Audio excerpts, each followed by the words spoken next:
Dear friends, I would like to enter with you in some explanations of the Palm Sundays that we will soon be celebrating in our churches. The Palm Sunday is really the door of the Holy Week. But tradition comes from very far. Even 5 centuries before Christ, when the Israelites had finished their crops and they wanted to make some joy and dance, so they used branches and flowers, and that was the start of a tradition that they kept for pilgrimage going to Jerusalem. So when Jesus was about to enter Jerusalem, many friends and disciples heard about that, and they rejoiced, and they came around him, and they prepared those signs of joy. Jesus didn't say no to that sort of glorious manifestation, mainly because he wanted to make a link with the prophecy of Zechariah, who said, one day the king will enter Jerusalem. He will be humble, he will be victorious and just. He will be sitting on a little young donkey. So Jesus himself said, could you bring me a little donkey? So it's very clear that he wanted to fulfill the scriptures, as he said many times. So he enters, and the people are shouting, Hosanna, Hosanna. Well, that is an Hebrew word that means, please liberate us, please save us. This is why we keep it in our Catholic liturgy since. Yes, indeed, Jesus is coming to save not just Israel, but the whole humanity, and not just from a political oppression, but also mainly from the sin. Jesus knows that, and he knows that the people don't know, really, but they're following him. A few days after, he will be condemned, and all of a sudden that news is spread out all through the city and around. So now it's not the same crowd.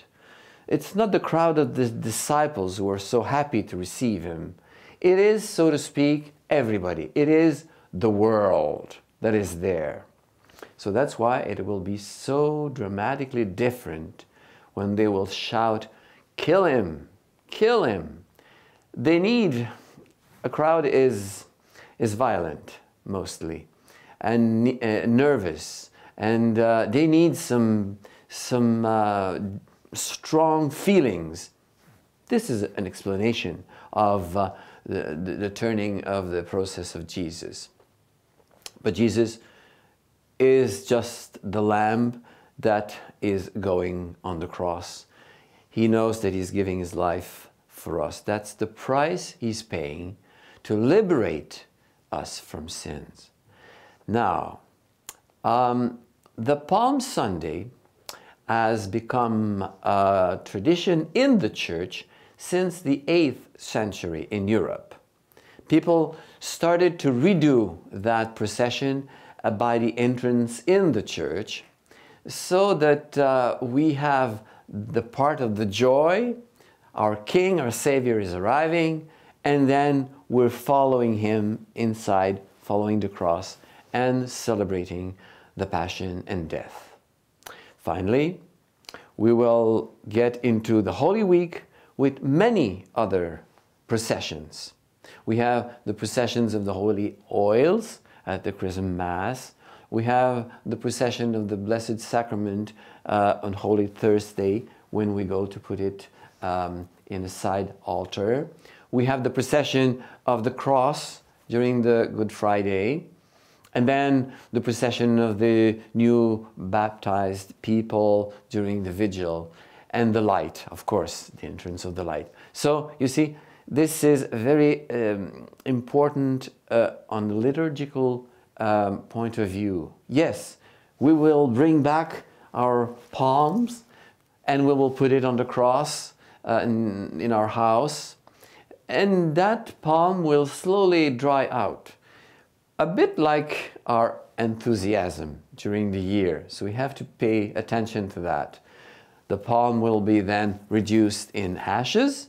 We'll use that ashes for the next Wednesday of the Ashes to say we need to convert and walk again to follow Christ and take a new branch, a new palm to acclaim our King, our Savior.